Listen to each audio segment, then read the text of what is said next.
do hope that you will appreciate all of their wonderful work and thank them for participating. First, we have Suzanne Gordon, who is known to us and loved by us.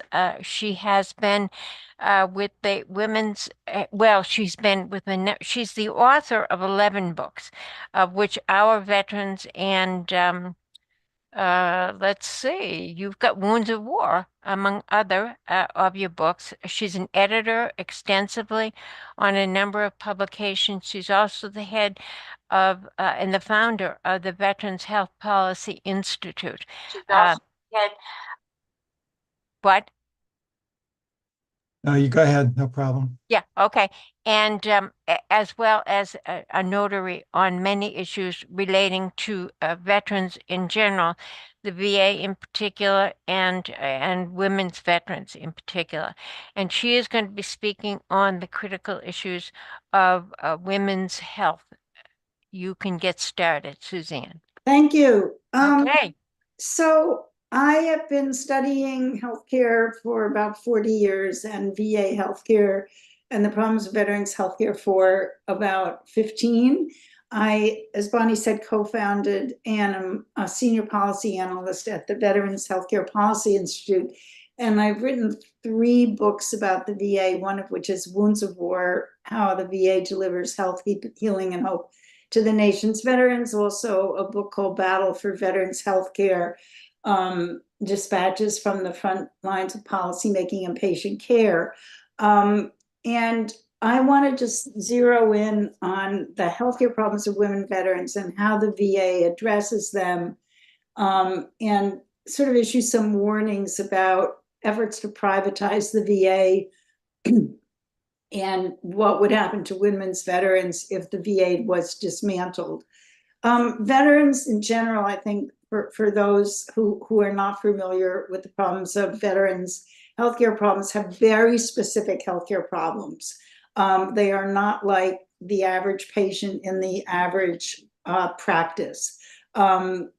So all veterans suffer from more musculoskeletal injuries than their age cohorts, because, carrying, 70 to 90 pound packs while you're doing extreme exercises doesn't help your knees, shoulders, or ankles, or any part of you. The veterans have 50% of veterans have some kind of mental health problems. They have many chronic illnesses, many related to toxic exposures. In Vietnam, it was Agent Orange. There weren't that many women veterans. There were women in Vietnam. They were mostly nurses, but they were also in areas where Agent Orange was, dusted like Yes. like, I don't know, just the image is, impossible. In the Middle East wars, post 9/11, I mean, the first Gulf War, it was sarin gas and all kinds of other delicious things like that. In the Iraq and Afghanistan conflicts, it was the burn pits where you didn't have to be in combat to breathe in, the toxic smoke that had everything from computer dust and whatever chemicals to burning corpses and carcasses and just, whatever. And I have a friend who was in Iraq. She was not in combat, but she was on a base, and, it was there breathing. And I don't know, Crystal, I think you were, had the same problem.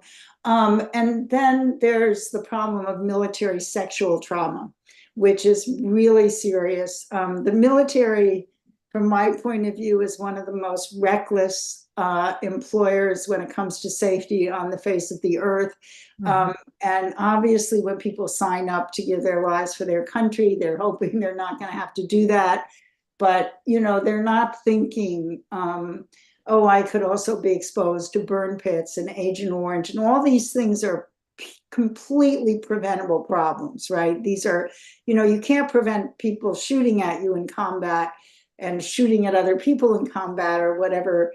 You can't prevent IEDs, but you can prevent these kind of toxic exposures. You can prevent the Pentagon from buying defective earplugs that were supposed to protect you from toxic noise, and they just didn't bother to test them.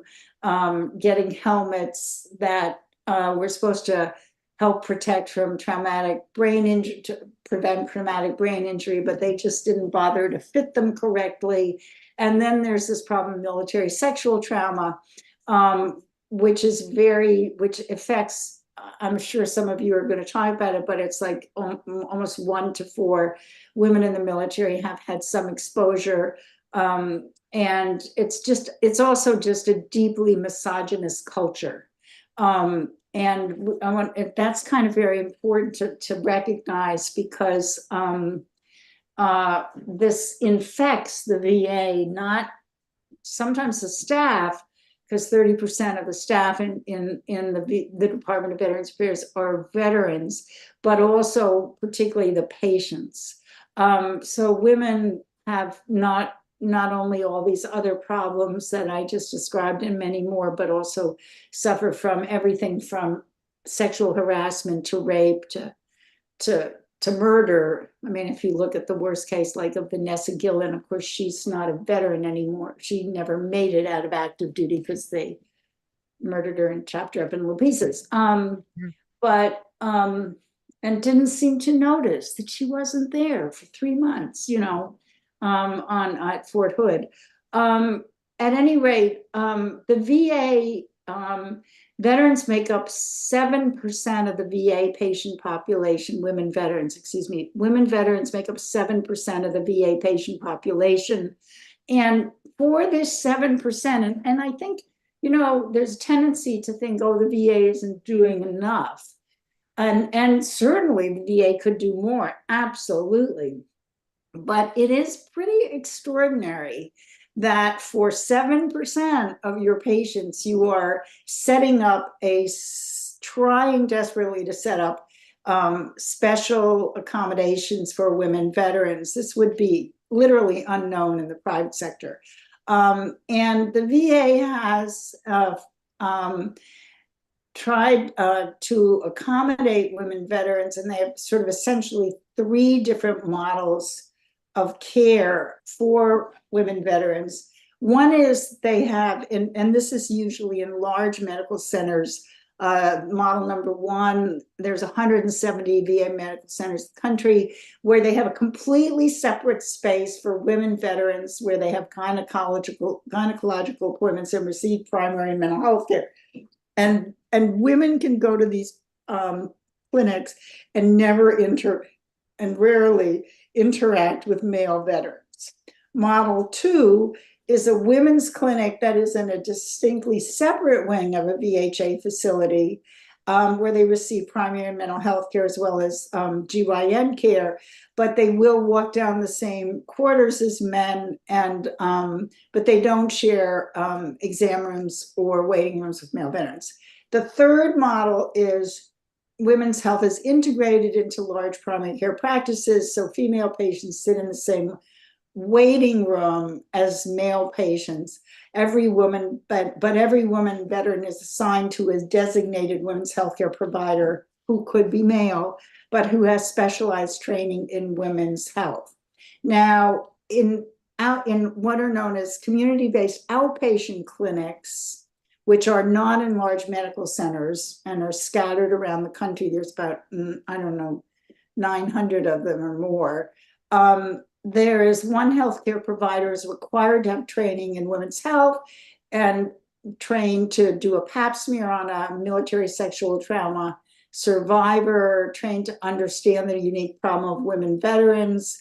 And the VA has also conducted a lot of research on women veterans to better understand why they do or don't use VA service, and so forth. The DAV, the Disabled American Veterans, has written quite a bit of very useful things on the problems of women veterans, and the VA's National Survey of Women Veterans is very helpful in that regard as well.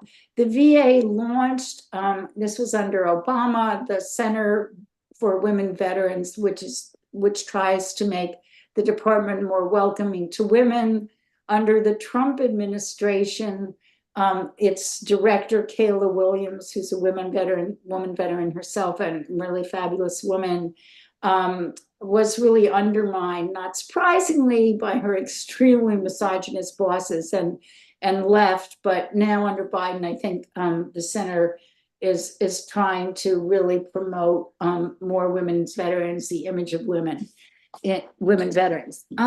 One of the big problems, tragically, but not surprisingly, that women veterans face inside the VA is male veterans.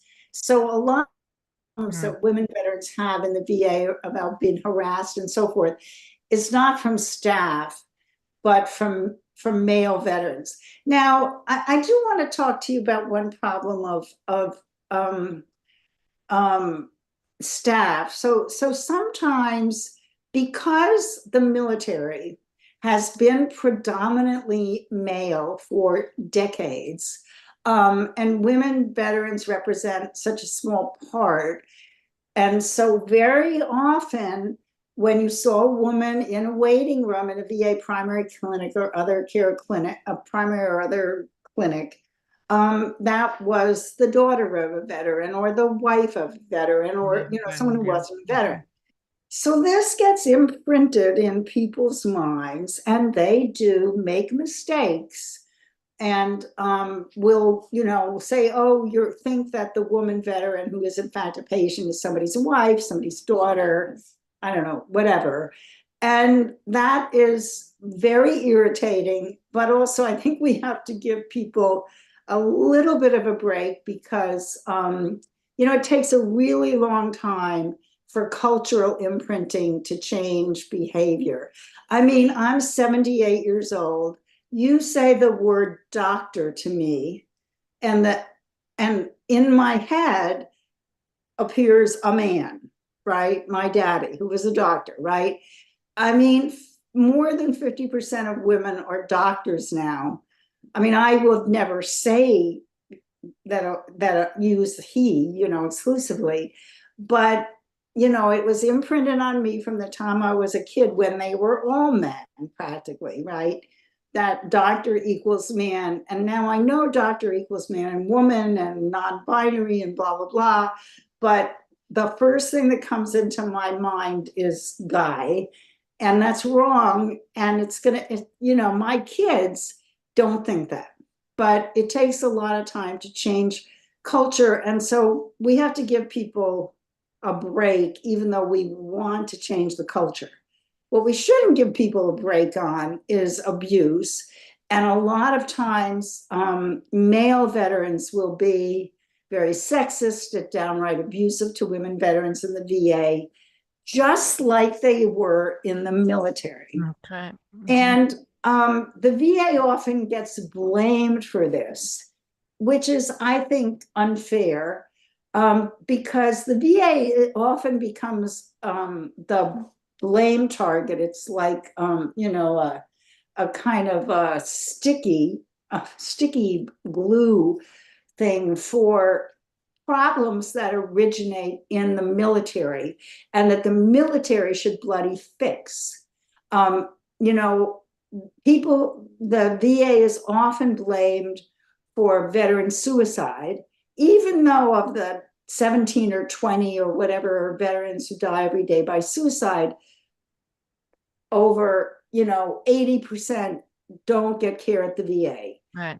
How the VA is supposed to help them, I don't know, if they don't come in for care. And it's very convenient for the Pentagon for the VA to take the blame for these suicides, whether male or female. And there's an increasing number. Hey, Suzanne, you got 2 minutes. Okay. Where the VA gets the blame for suicide when it should be the military. It was the military that sent them on multiple deployments, the military that mistreated them, and so forth. And I think it's the same thing often with the misconduct of male veterans. The military should take responsibility for its misogynist culture, its military sexual trauma. And also, I think the VSOs, veteran service organizations, need to do more to try to get their members, because the VA can institute policies that ensure no disruption and bad conduct, but they cannot. It's very difficult for the VA to change the behavior of people who've been socialized in these bad patterns.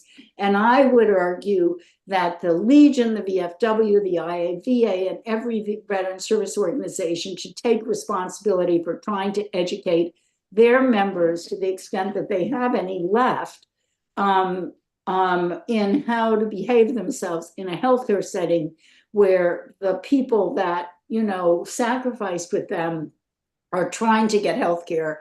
They should not be afraid to walk down a hall. They should not be afraid to be harassed.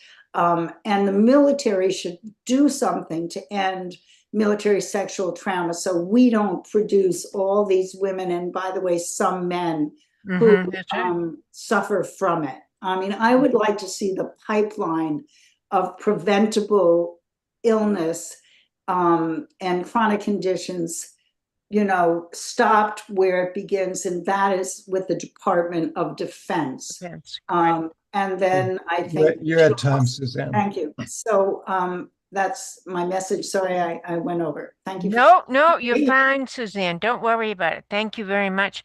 We are thrilled to have Suzanne and followed by Crystal Bland. Crystal is American American Federation of Government Employees and HUD. She's a lawyer. She's a veteran, a disabled veteran. She was with the Army 8 years. She had 3 tours in Iraq. And Crystal, here she is. Welcome. Hi, thank you. Hopefully you all can hear me. It's not too Yep, loud. we can hear you fine. We're fine. Great. Yep. Great. So I'm going to talk about kind of like where we've come from and where we kind of need to go, right? So women in kind of military history, I think people underestimate our presence and what we've done and how far we've come. So women have really only formally been part of the armed forces since 1901. I mean, you have to think about that in comparison to when they even started doing care for men in 1811, right? Lincoln, we always hear the Lincoln quote, but they really started taking care of male veterans back in 1811. So we weren't even really formally recognized until 1901. It's literally almost 100-something year difference, right? And trying to figure out the care. We've always been a part of the military, but formally we started in the Nurses Corps. We really didn't kind of end the all volunteer force until 1973. So it really kind of opened up what women were able to do within the armed forces. We always heard about the Nurses Corps, and then we're starting to kind of get that. And then I think later in the 2000s, we were able to do kind of more combat, really like truly combat positions. We have been there from the Revolutionary War supporting soldiers to like combat pilots in Afghanistan. As a matter of fact, I have a proud Senator, Tammy Duckworth from Illinois, who is a famous vet, and she actually receives her care at the VA. Cole, next slide for me, please. So if you see, like, look, this is like literally a chart from the VA that shows like the number of women who served over the wartime. So literally we've been in Spanish-American War, and it even goes over women casualties, right?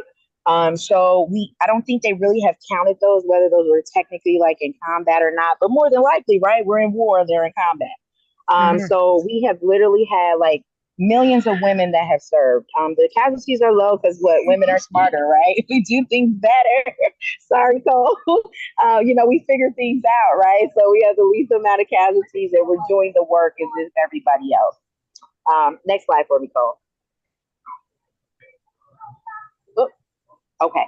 So I wanted to kind of go over some of the timelines, right? So you can literally see how we've been integrated into the system. In 1923 was like the first time after World War I that we were actually the first hospitalization to receive care up in the Midwest, in Milwaukee and Danville. We really didn't receive, so like they were getting shipped over from World War I, and then we started receiving like full care in 1924. So remember, we had the Nurses Corps in 1901. Almost 20-something years later is when they actually started accepting us for medical care and hospitalization.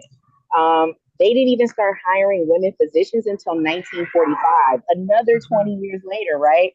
who knows women better than women? We've always talked about that, kind of like what Suzanne was saying about the misogynist, and the male and what they kind of viewed, and some of the medical teachings that they had regarding women just in general. 1948, hey, Massachusetts, you guys were the first facilities constructed Yeah, for Bedford, women yeah. veterans, right? Okay, so but again, we're still in the 1940s. Mhm. I mean, we still have women, grandmas, mothers, and some of us that are still, know that period and kind of were alive when things were happening. So, I mean, we literally have almost a 40-year gap when the National Advisory Committee for Women's Veterans was established in 1983. That was pretty much when, we're just now getting advisory to our leaders and people that make policy in 1983. 1992 was when we kind of actually authorized care for gender specific, because we all know that our care requires different things. But it wasn't until in the 90s, some of us got kids that are older than this particular law. And then, we're expecting the VA to kind of come along. Now, we'll say they're moving, but these are just some of the things that we've had to deal with. So we're really recent when it comes to the care of women veterans. Next slide for me, Cole. So then we started kind of rolling a little bit, right? This is right around the time of the Gulf War, right? 92, 94. We're starting to get a little bit more actual law. It wasn't until 1994 that they actually had something specific for military sexual trauma. So that's not even 40 something. My math is terrible, guys. I'm better at words. 30 years, yeah.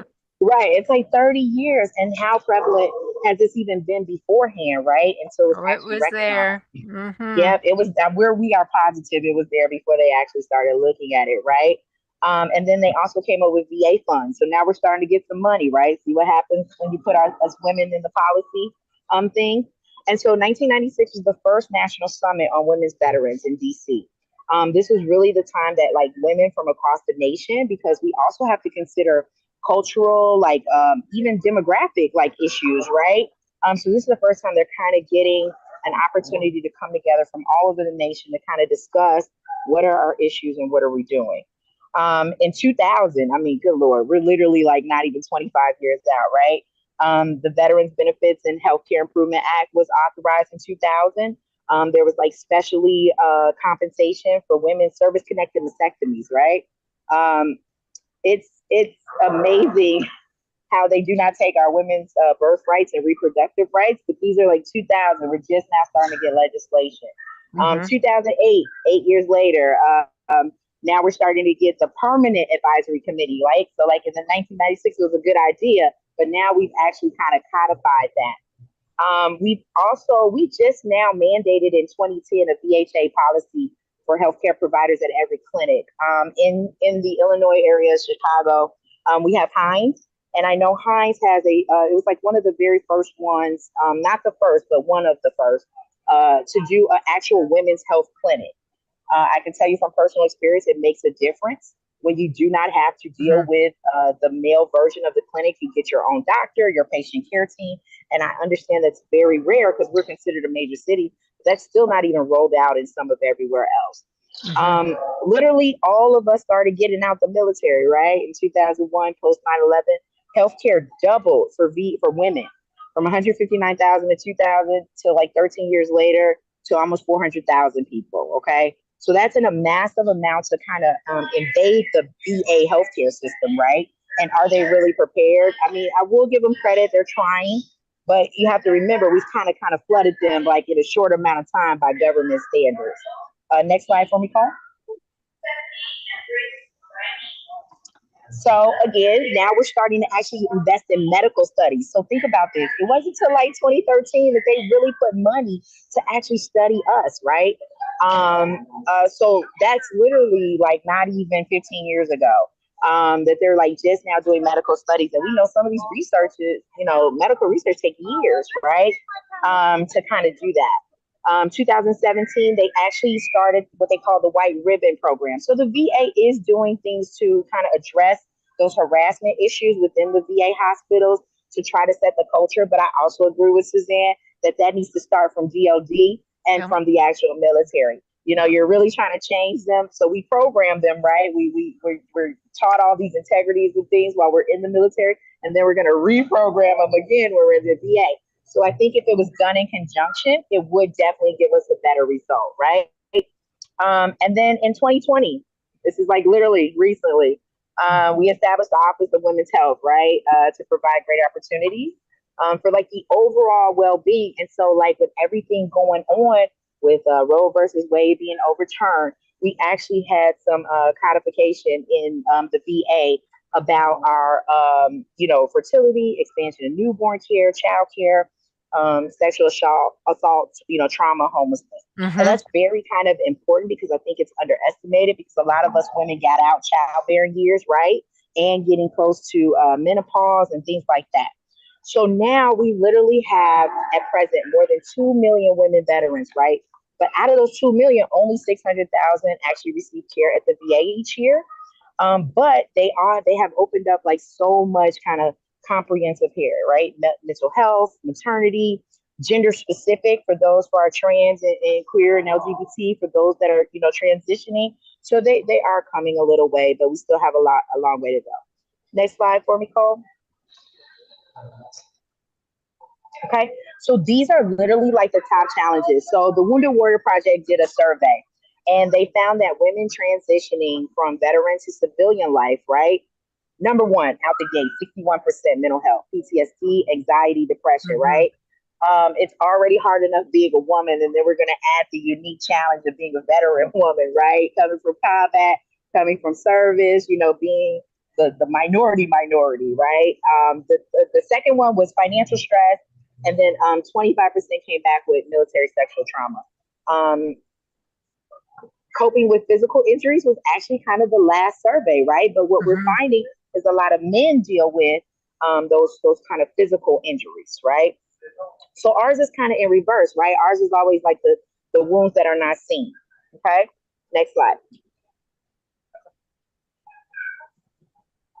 So what we were trying to, think of, right? We always talk about the problems, right? What can we do to kind of advocate ourselves, right? I don't consider myself an expert. I consider myself a participant, right? I go to the VA. I get my care from the VA. I see other women that I know in my circle, right? So, what we really have to do is we kind of have to advocate for ourselves. So one of the things that we were looking at is we need to increase data collection, right? Research on women's veterans' mental health and physical health, because even that's different, right?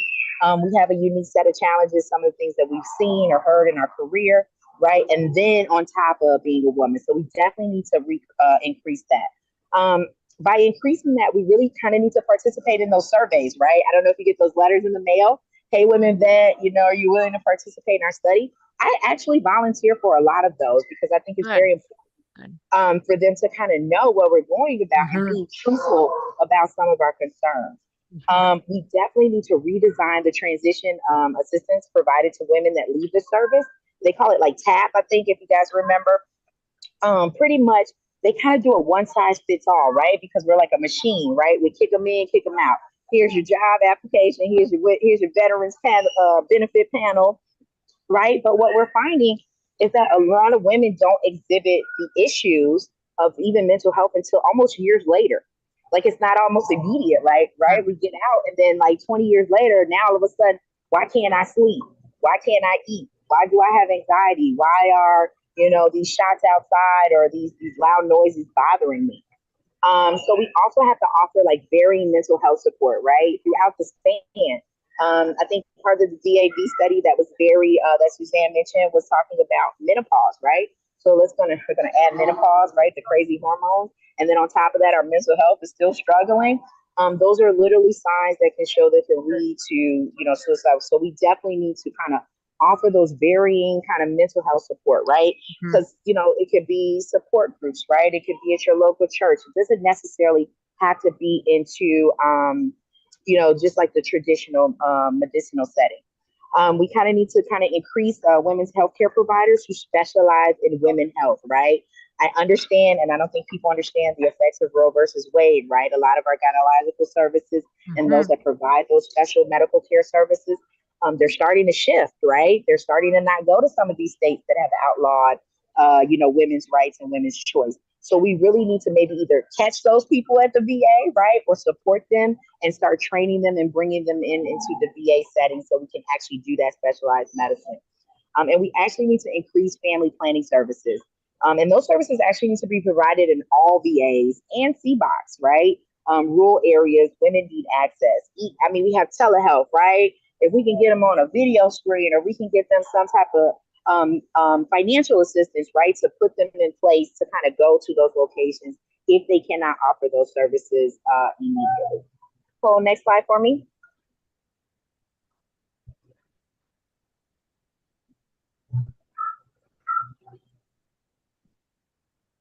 Yep. There you go, Bruco. Well, you can't Okay. see it? Yeah. Okay. So really, I think what a lot of people are kind of missing is the advertisement, right? So believe it or not, we actually have some really good services at the VA, but who knows about them, right? How are we spreading them? How are we getting them, to the women's vets that need them? So if we have 2 million veteran, women, and we only have 600, thousand using services, that means there's, 1.4, right, still sitting out there that could be utilizing these services that are available to them. Hey, We definitely need to partner. You got 2 minutes.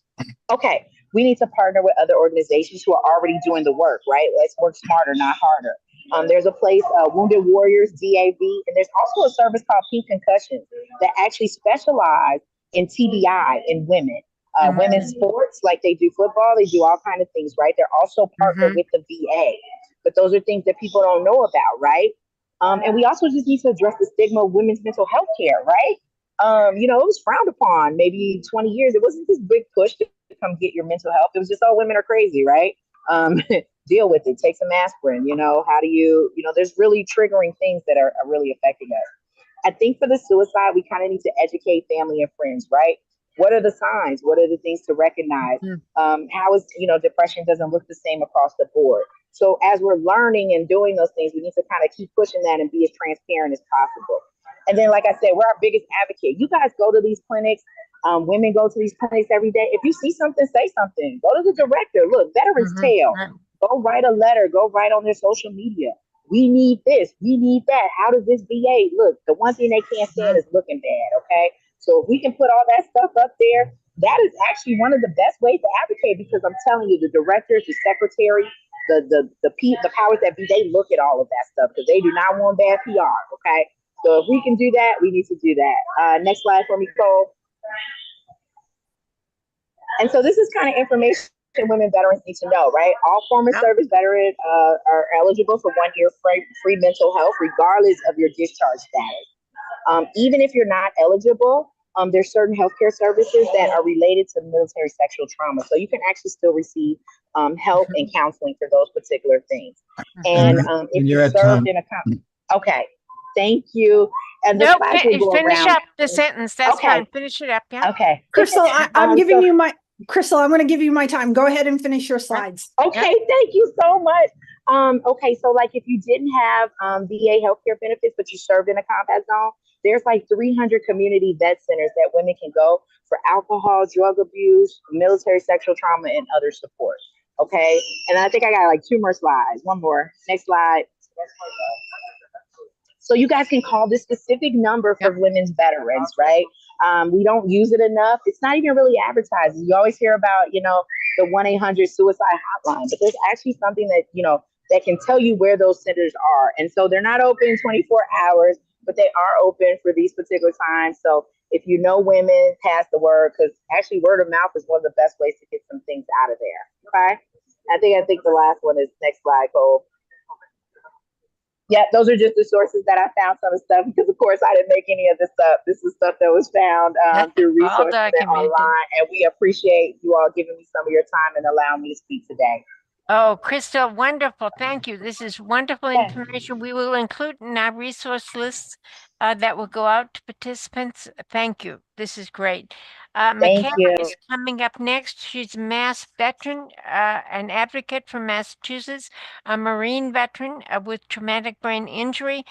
She's a professional photographer, and she's been the director of Veterans Centers. So she's been very active in the last 20 years in your recovery, actually. So you're going to share us a little bit about your recovery here in Massachusetts. It's actually been even longer than that. I got out of the Marine 30 Corps. years. I'm older than I look. I got out of the Marine Corps in 1994, but Oh. I coexist with PTSD and military sexual trauma and a traumatic brain injury. And when I got to Okinawa at the ripe old age of 18, when I checked into my first duty station, there were 52 people in my work section. There were 51 guys and me. My military occupational specialty was aircraft launch and recovery, and I worked side by side with crash fire rescue. So when I tell you my job was to run out onto an airfield as a jet is hurling at you at 180 knots and catches a cable, and I have to stand there and play point person and tell that plane to stop. It affects you a little bit. I was 18 and 4 months old when I responded to my first aircraft mishap. All 5 souls on board were killed. And back then I just didn't think about it because everybody was like, oh, yep, this is just part of our job. And this is what we need to do as a first responder.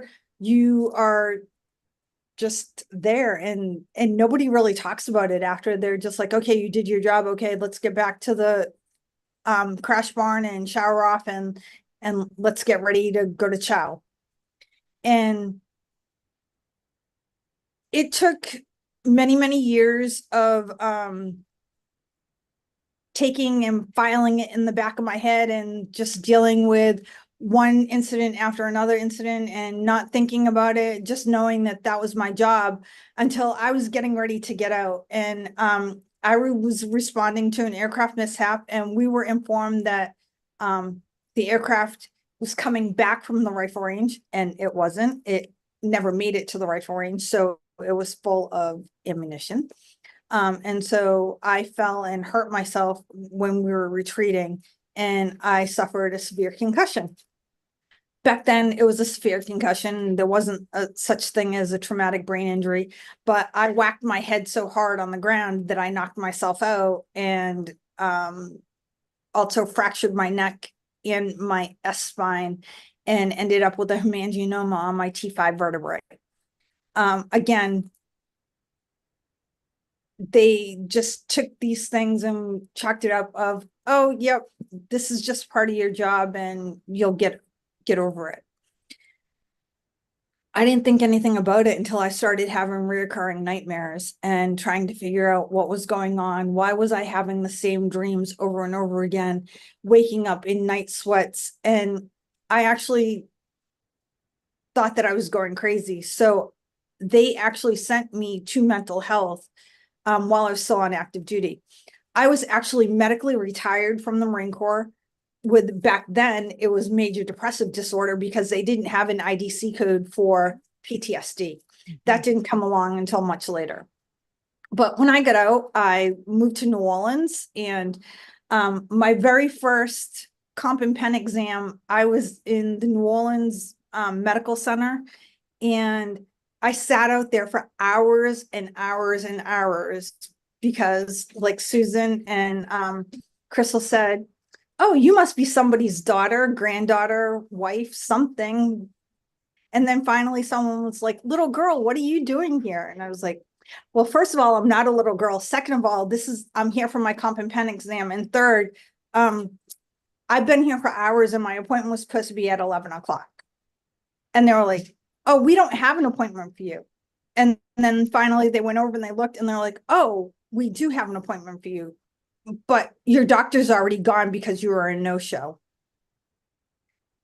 So I have literally, in the past 30 years of being out of the Marines, have watched the VA shift from having little to no care for women veterans or being treated like we're a second class or even worse, third class citizens, to now being here in Metro Boston area where we have state of the art clinics.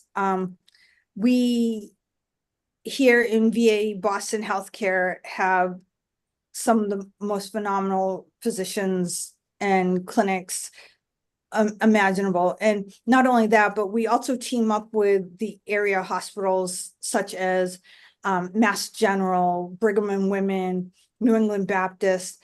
And we're lucky that we also partner with the home base program, which is part of the Mass General Hospital, and it's part of the Red Sox Foundation.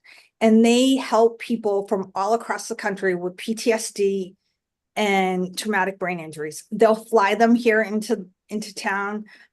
You'll go through a 2-week program, and then halfway through that, they'll bring your caregiver here with you, and they'll help take care of you. So to watch how things have changed so much has been like a blessing in disguise. Well, with all the trauma that I went through, getting my care, I realized that I needed to do something about it, because if I was having this much trouble, everybody else must be too. Here in the Commonwealth of Massachusetts, we're mandated by law that dates back to 1862 to have a veteran service officer in every single community to assist our veterans, their surviving spouses, and their orphan children. So you can look up here in Massachusetts, in any community, there'll be a veteran service officer who can help you navigate with your VA benefits. I also went to college at Bridgewater State University, and one of my things that I did was I did a photo documentary within undergraduate research, and it was called Melting Back into Society. And you can see over my shoulder, there's a couple of the banners. But this research project was doing portraits of women veterans in their either home life or at their work, and photographing them to prove that we are the many faces of women veterans, and this is what we look like. And it doesn't matter. We can be somebody's mother, sister, brother, whatever, but we're also somebody's commanding officer, their wingman, their supply clerk. We are the woman veteran. And that's one thing that I will continue to do, is continue to advocate for women veterans, no matter where I go or what I do, with Student Veterans of America, with the Massachusetts Women Veterans Network, and or just somebody walking down the street. I have helped so many people, asking them if they've taken care of their needs of having healthcare, and to get out there and be proactive, because if we don't take care of ourselves, nobody else is. And as both my counterparts have said, we are the fastest growing demographic in VA and in the military. We're now at 23% in DOD, and we're closer to like 14% now in the VA. So if there's anything that I can leave out there, is just that we need to make sure that we continue to advocate for ourselves and be that squeaky wheel that gets the grease to say, this needs to be done, and please don't take away my services, because I earned them just like any of the males did. Right. So with that being said, Cole, you don't have to give me time. There you go. Well, thank you. That is wonderful. We're going to open it up to questions and answers. We have a question from Crystal. I see a hand from Crystal. I think I was clapping. Oh, okay. Here we I go. was definitely in agreement. Oh, you were clapping. Sorry. Yeah, we have some very Clapping. positive feedback from people in the participant group. So I want to thank all of the speakers tonight. There are a few questions that have come up, and these Somebody does have their hand up also. Okay, Oh, Jeffrey. Yeah. Jeffrey. Hey, first off, Cole, you'll you'll email me that stuff, right? Yes, I will. Thank you. Then I wanted to talk to you on the phone, but I couldn't get a hold of you. And secondly, this question for you. This is I was hoping my mother would like to be here since she's a woman veteran herself. Yeah, and I wanted to serve too, but I couldn't because of my mental disability. She served during the Vietnam era, but she never was never at Vietnam. She never had the uh, all of you had post-trip PTSD, right? She was lucky to have never had the PTSD that you guys have. I'm sorry about that. And I just wi- and I just would hope it and I just hope you can, find a way to cure your PTSD and all that stuff in time. Peace, yes, for sure. We're working for peace. Elizabeth, you Sure. had questions? Yeah, we have a question from Nancy Goldner.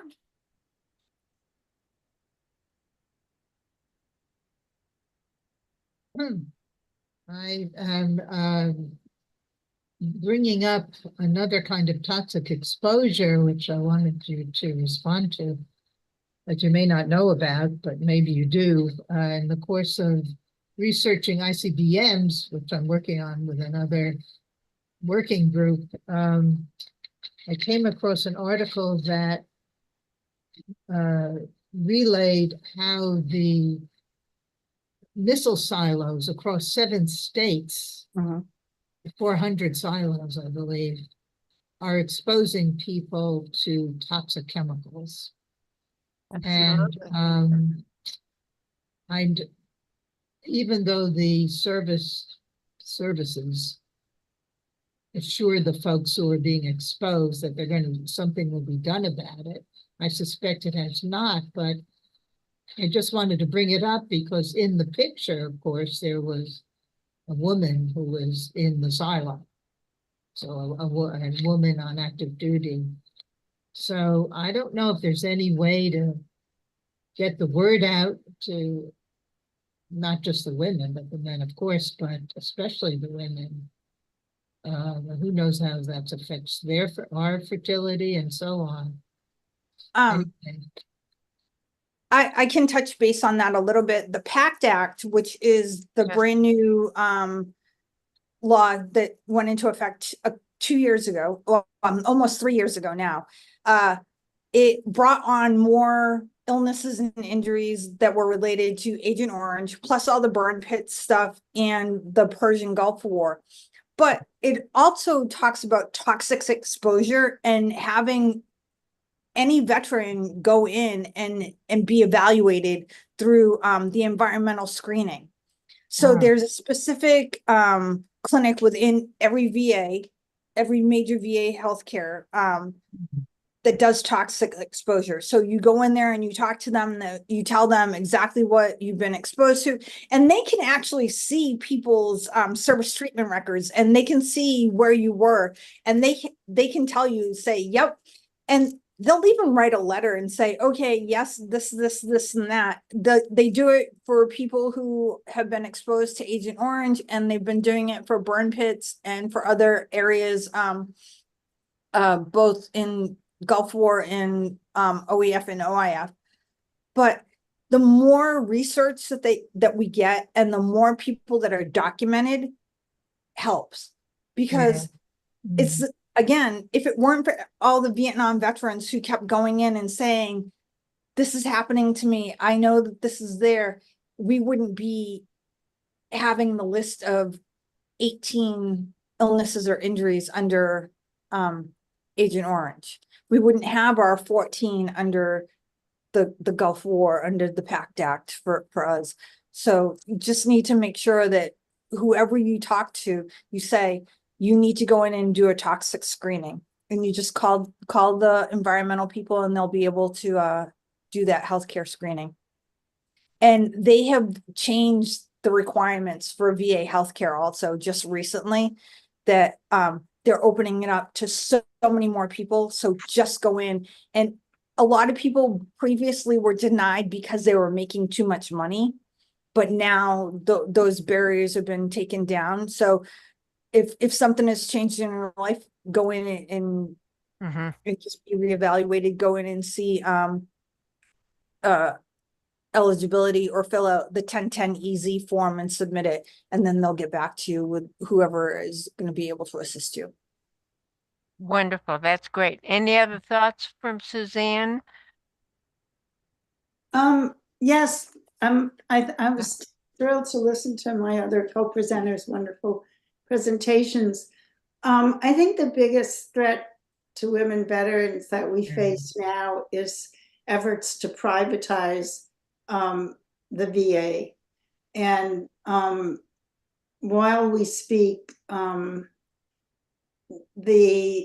there is a huge effort to privatize the Veterans Health Administration and also the Benefits Administration, but I want to focus on the Health Administration. And I'm going to put, when I finish talking, a couple of articles that I've written in the chat. In 2018, they passed the VA Mission Act, which outsources more care to the private sector and sets up a parallel private sector system that is now taking over 30% of the money that is in the VA's clinical care budget that could be given to in-house care.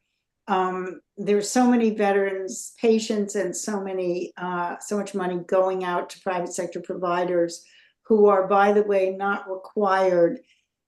They can take taxpayer money, but they are not required to know anything about veteran-specific problems like MST, toxic exposures, PTSD, et cetera.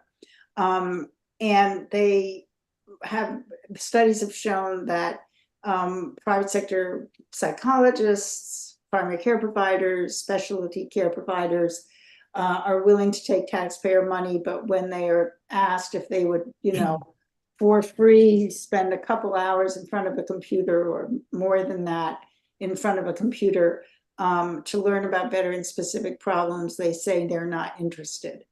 So we're sending women veterans with the kinds of problems that Micaila and Crystal have just talked about, and I've just talked about, out to the private sector, where they represent about 0.07 to 0.35% of the patient population of these providers. So it is literally not worth it. It's not worth it to them to study the problem of male veterans because they represent 1 to 5% of their patients, but it's really not worth it for them to spend any time or effort or money dealing with the problems of women veterans.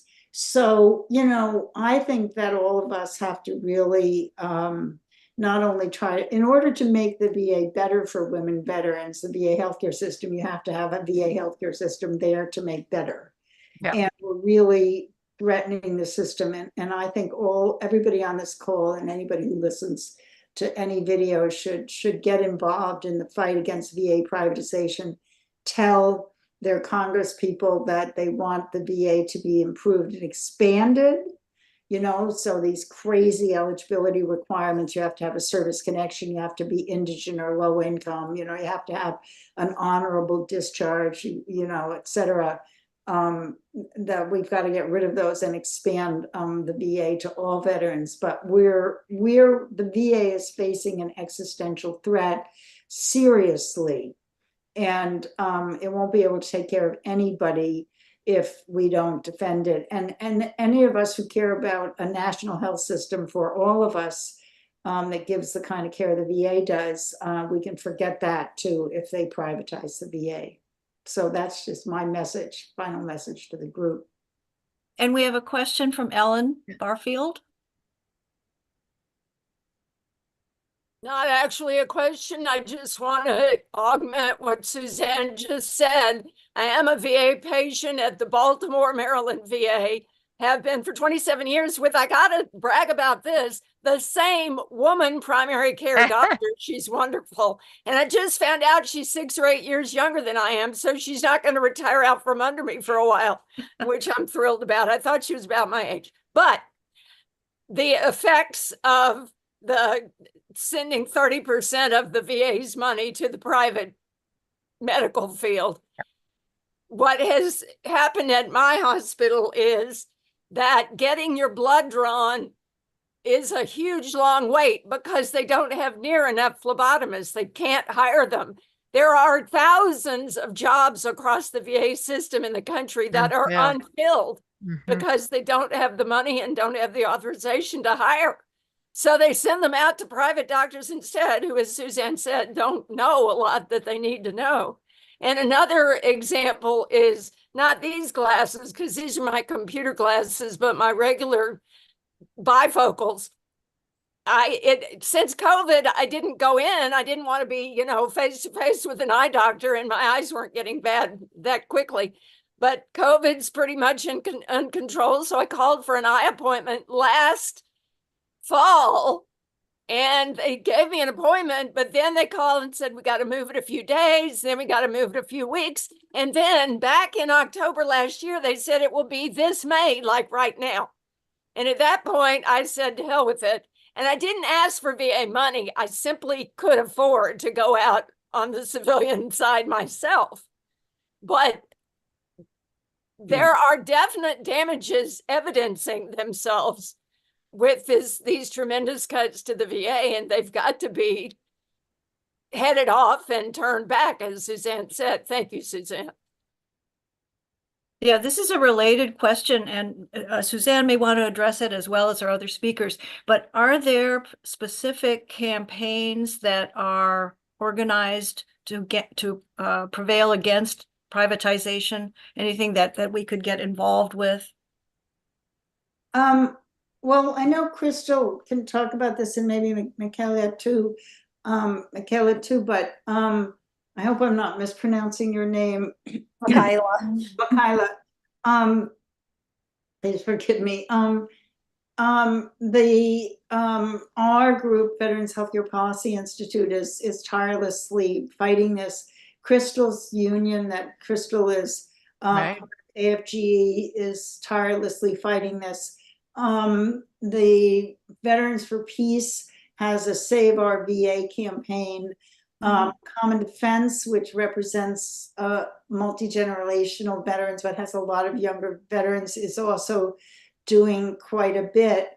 But really, we just need more veterans and more people out there to join the cause, because, tragically, and I think it also has to be said that the VA doesn't only serve veterans, it serves all of us in its research, its teaching, its fourth mission, and so forth.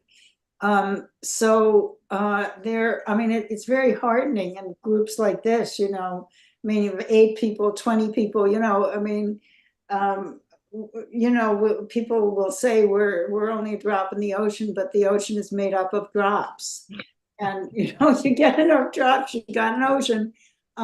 So I think it's wonderful to be talking to groups like this, and every voice counts. Every time you call your congressman, write a letter to the secretary of the VA, what the hell are you guys doing up there, privatizing, and the Biden administration, the White House. I mean, why are they continuing Trump era Right. policies? Trump got in and changed all of Obama's policies through executive orders. Biden could do the same. McDonough could do the same. I don't know. Crystal may want to talk about, I don't know if she's like. Yeah, no, she's here. Yeah. I'm still here. So what we do is I work on the labor movement. AFGE does represent pretty much all VA employees across the nation. And so what the previous administration, and I don't want to get too political, but what usually happens is the Republicans would like to defund things, like pull resources. And when they pull resources, right, then they say that the system's not working. Well, that's not true. The system does work. The people that work there do care. And it's really our kind of epitome of socialized medicine. So we have senators that have a lot of veterans in their area, right, especially in Maryland and things like that. We have to hold them accountable. So, when you see these things, you can write letters. There's pre-printed things that you can do. You can call their website. If you know people who work for there. actually, we train some of the best physicians in the world. Most of the VA hospitals are actually training hospitals. So a lot of these people that come from your very famous, like Baylor, University of Chicago, they train at the VA. So we ship them up, right? Train them up. You have all these different experiences, and then we put them out in the world for this privatized medicine. The government is famous for that, right? Nobody, they love corporate welfare. They basically defund everything, say it's not working, and then want to use all our money to privatize and line their pockets. So it's unfortunate, but we can do it through the labor movement. You can call your politician if you know that your politician is toting in their campaign promises that they're military, right? They're veterans. Hold them accountable. How could you do this to your fellow, sisters and brothers and things like that? You can actually work with the labor movement. The labor movements usually are pretty plugged when it comes to direct lines of communication to your politician and to other organizations that actually do this work. So we do have an end. So every time they try to do something like that VA Accountability Act where they were firing people, they really kind of cut a lot of the resources and the staff to provide these services. So we're working on trying to get that stuff repealed. Unfortunately, politics takes a long time, but it does not take a long time when the public kind of turns on them and like shows them we're not going to take it. Like they have to be accountable to us. This is our tax dollars. This is our money, and we should be able to show them where we want it to go. Well, and there's a quick question from Micaila, which is your Melting Back into Society poster collection there available for any of us to see? So I will see if I think it's still on the MassGov website. Hold on, and I will pull it up. The Executive Office of Veteran Services actually sponsored it for me, and so they're the ones who printed all the banners for me. This is the third or fourth iteration of the whole project. So, oh yes, it's still here. Hold on a second, and I will put the link in.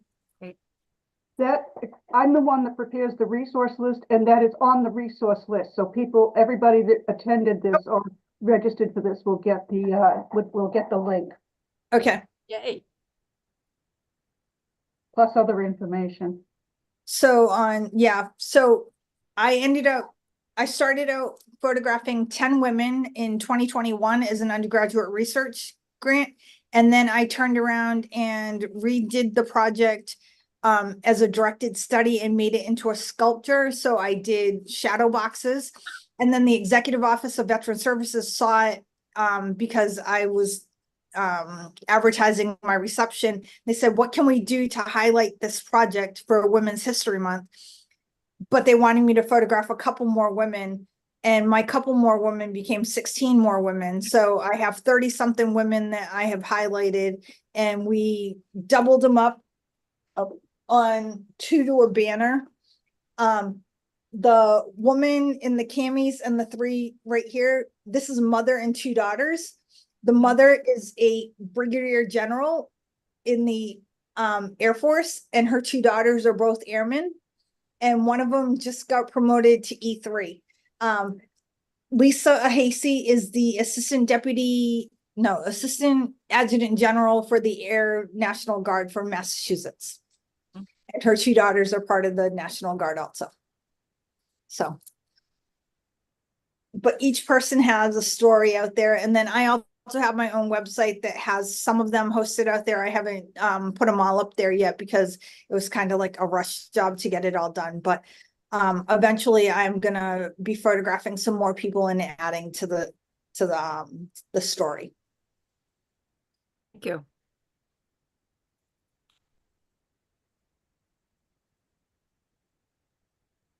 I can't hear you, Bonnie. Bonnie, you're muted. Bonnie, you're muted. Oh, maybe she's not muted. We can't hear you. Very weird. Did you unplug your headphones by accident?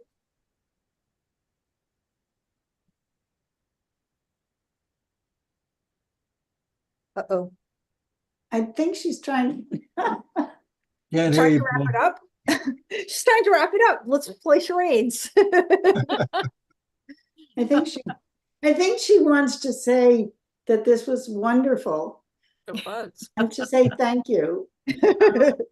Everybody, and we still Yes. talk for each other. Am I correct, Bonnie? Thank you, everyone, for such wonderful information, and we hope we can go forth and support you in all ways that we can do. Thank you. Yep. Good job. Thank you. Thank you. Thank